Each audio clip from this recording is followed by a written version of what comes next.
Palabra y vida. Con el padre Manuel Horta, desde Sevilla.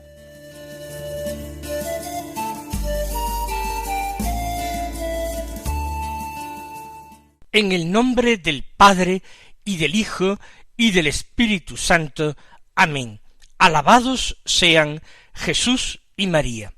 Muy buenos días, queridos amigos, oyentes de Radio María y seguidores del programa Palabra y Vida.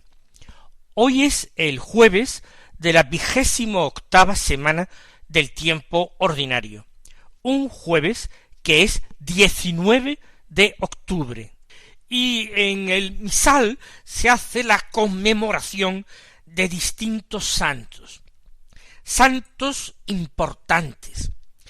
Por ejemplo, tenemos la celebración de San Pedro de Alcántara, un santo español franciscano, que nació en Alcántara, precisamente, en el año 1499, tal vez el mismo año en que nació San Juan de Ávila, nuestro último doctor de la Iglesia. Él pertenecía a una familia noble, estudió en la Universidad de Salamanca leyes, pero allí vivió una segunda conversión a Cristo y abandonó sus estudios y la familia y la vida cómoda. Se hizo franciscano y, movido de una exigencia continua mayor de pobreza y de austeridad, fue el padre e inspirador de una reforma franciscana que durante muchos años fueron llamados los alcantarinos. Fundó el convento del Palancar en Extremadura, que tiene fama de ser el convento, el monasterio más pequeño del mundo, con un claustro minúsculo y con unas celdas donde no cabía una persona simplemente extendida. Santa Teresa de Jesús consultó con Pedro de Alcántara su espíritu y fue en todo apoyada por San Pedro de Alcántara, que disuadió a Santa Teresa más bien de la fundación con renta de los monasterios y la animó a la pobreza absoluta. Se trasladó a vivir finalmente a Arenas de San Pedro, en la provincia de Ávila, donde se construyó un convento franciscano. Desde allí se desplazaba a Ávila y vio, y Teresa de Jesús tuvo oportunidad de consultar con él en más ocasiones. Y precisamente el año en que Teresa inició su reforma, 1562, fue el 24 de agosto, cuando dio a comienzo la descalcez en el monasterio de San José, de 1562, y él murió en octubre de ese mismo año. Y Teresa cuenta en el libro de su vida cómo ella vio subir su alma al cielo directamente, sin pasar por el purgatorio. Hoy también la Iglesia celebra la memoria de un santo italiano fundador, San Pablo de la Cruz, un santo que nació a finales del siglo XVII. En concreto, nació en el año 1694. Él pertenecía a una familia de clase media, una familia burguesa, el padre era comerciante, pero él también vive una segunda conversión a raíz de escuchar el sermón del párroco de su pueblo y comienza una vida de mayor perfección.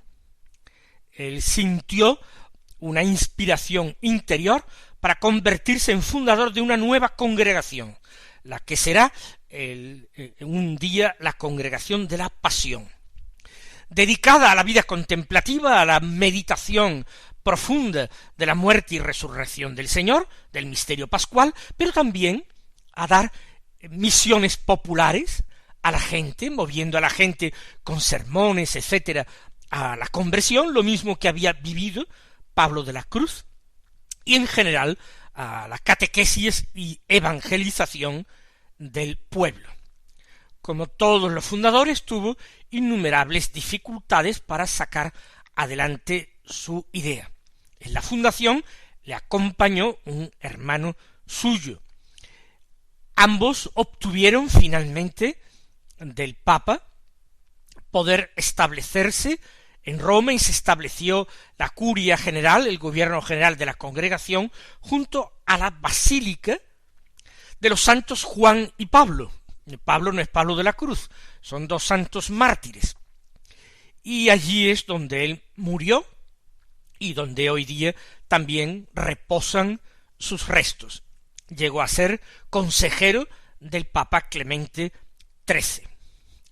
Pero también hoy, extraordinaria floración de santidad en la Iglesia, es la fiesta de unos santos mártires jesuitas, de San Juan Brebeuf y de San Isaac Jogues y sus compañeros, René Goupil, etc., otros. Son mártires del siglo XVII. De hecho, en el siglo XVII, entre 1642 y 1649, en distintas fechas, 8 jesuitas franceses que misionaban en la zona norte de América, en Canadá concretamente, fueron apresados y martirizados con tormentos espantosos por los indios, hurones e iroqueses. Isaac Jogues fue martirizado el 18 de octubre de 1647. Es por él por el que se celebra conjuntamente la fiesta de todos ellos, en 1647. Y Juan de Brebeuf fue en 1648, el 16 de marzo. Fueron unos mártires valientes y misioneros. Y en este mes de octubre, que es el mes de los misioneros, de la celebración del Domingo Mundial de la Propagación de la Fe, podemos hacer especial y particular memoria de estos santos misioneros. Vamos a escuchar la palabra de Dios que se proclama en la misa del día. Seguimos con la lectura continuada de la carta del apóstol San Pablo a los romanos. Hoy estamos en el capítulo 3, del que tomamos los versículos 21 al 30, que dicen así: Hermanos, ahora, sin la ley, se ha manifestado la justicia de Dios, atestiguada por la ley y los profetas, justicia de Dios por la fe en Jesucristo, para todos los que creen, pues no hay distinción, ya que todos pecaron y están privados de la gloria de Dios, y son justificados gratuitamente por su gracia mediante la redención realizada en Cristo Jesús. Dios lo constituyó medio de propiciación mediante la fe en su sangre, para mostrar su justicia, pasando por alto los pecados del pasado en el tiempo de la paciencia de Dios. Actuó así para mostrar su justicia en este tiempo, a fin de manifestar que era justo y que justifica al que tiene fe en Jesús. Y ahora, ¿dónde está la gloria? Queda eliminada. ¿En virtud de qué ley? ¿De la ley de las obras? No, sino en virtud de la ley de la fe. Pues sostenemos que el hombre es justificado por la fe, sin obras de la ley. ¿Acaso Dios lo es sólo de los judíos? ¿No lo es también de los gentiles? También lo es de los gentiles, si es verdad que no hay más que un Dios.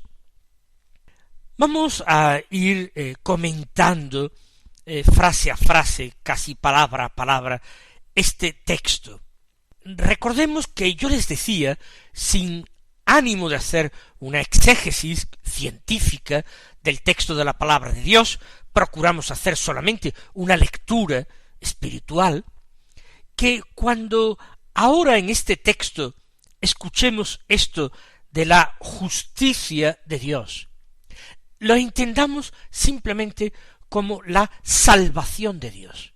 Es decir, el designio de Dios, que ama a los hombres, de salvarlos del pecado y de la muerte a los que les había llevado en el paraíso el tentador. Todos pecamos en Adán y Eva, y luego sus propios pecados personales reiterados, su propia rebeldía y desobediencia a Dios. Esa es la justicia, ese designio de misericordia y de bondad de Dios, ese designio salvador.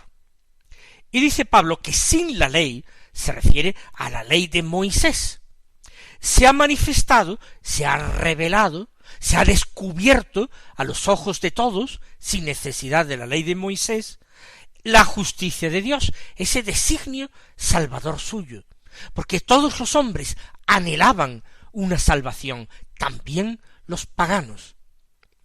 Esa salvación, esa justicia, estaba atestiguada por la ley y los profetas. Eso sí, a los judíos se les había revelado que llegaría un día en que la ley escrita en tablas de piedra, cedería su puesto a una ley interior, grabada por Dios mismo en el corazón de los hombres, una ley interior, espiritual.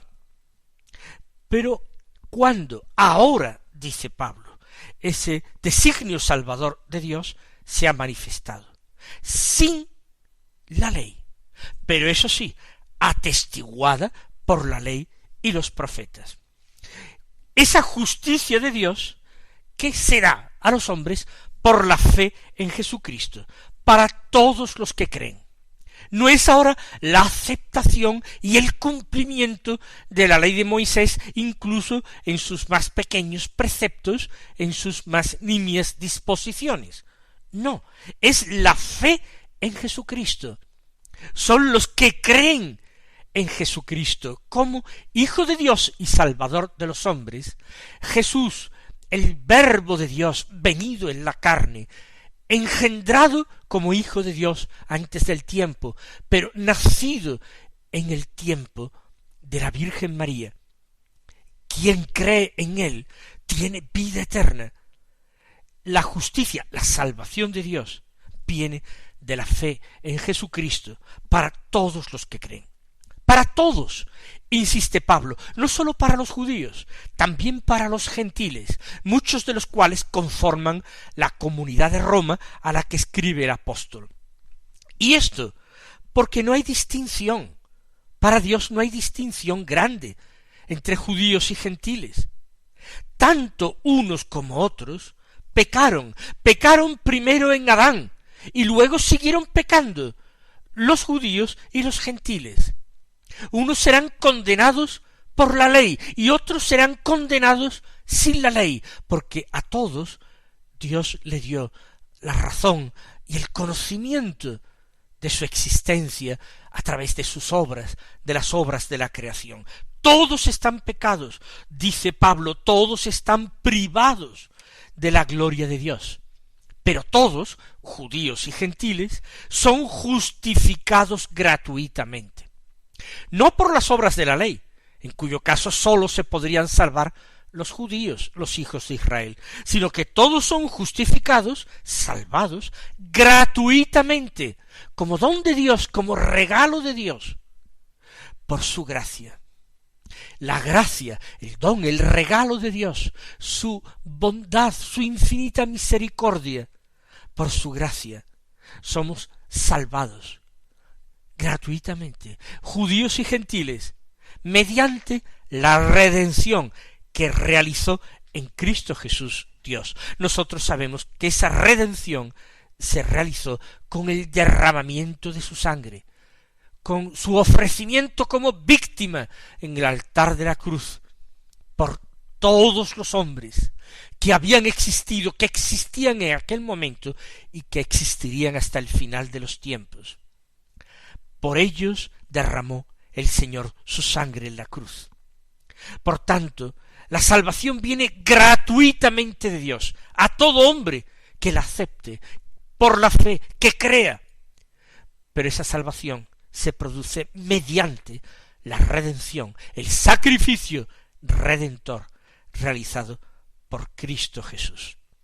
Vamos a bendecirle y a darle gracias, y a San Pablo por esta forma de explicar y de enunciar el misterio central de nuestra fe, que el Señor quiso revelarle un día, empezando en el camino de Damasco, pero no sólo para su propio beneficio y salvación, sino para la de todos nosotros.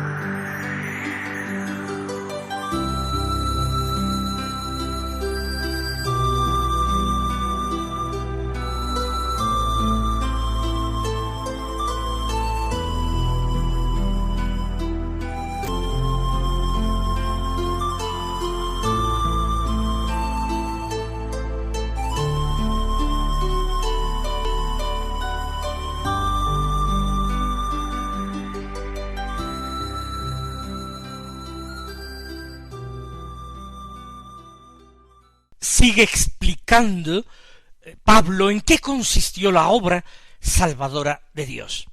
Dice, Dios lo constituyó, se refiere a Cristo Jesús, medio de propiciación mediante la fe en su sangre. Medio de propiciación. Un sacrificio propiciatorio era un sacrificio para atraerse la benevolencia de Dios, el favor de Dios, de una manera amplia para atraerse la salvación de Dios. Por tanto, Dios constituye a Cristo en medio de propiciación con Él mismo. Mediante la fe en su sangre sería derramada en el altar como sacrificio. Mediante esta fe derramada, Él acepta este sacrificio propiciatorio por nosotros, para mostrar su justicia, pasando por alto los pecados del pasado. Mostrar su justicia, ya hemos dicho, justicia de signo de salvación, voluntad de salvación, obra salvadora, para mostrar su justicia pasando por alto los pecados del pasado. En el tiempo de la paciencia de Dios, Dios ha tenido muchísima paciencia, ha ido conduciendo a la humanidad, no solamente a Israel, como un adulto lleva a un niño pequeño, como un esclavo pedagogo conduce al niño hasta el maestro que lo enseña. Dios ha actuado con paciencia, porque no ha querido la destrucción del hombre, obra de sus manos, sino que ha querido la progresiva conversión de éste, el progresivo descubrimiento por parte de éste de su amor. La ley para todo el pueblo de Israel ha sido el pedagogo, el conductor del pueblo, pero la paciencia de Dios también se manifestó para con los paganos. Paciencia en el tiempo del pasado, el tiempo del pecado.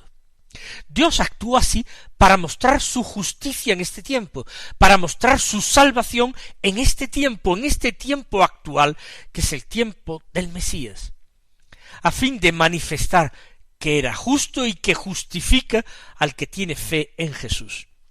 Dios es santo, porque Dios es amor, porque Dios tiene esa capacidad de salvar a los hombres de sus propios pecados. Con su misericordia muestra a los hombres cuál es su justicia y cómo se alcanza su justicia. Justifica al que tiene fe en su Hijo, en Jesús. Y ahora pregunta de una manera retórica San Pablo, ¿dónde está la gloria? Queda eliminada. ¿A qué gloria se refiere? A la gloria de poner la propia esperanza, la propia santidad en las obras de la ley.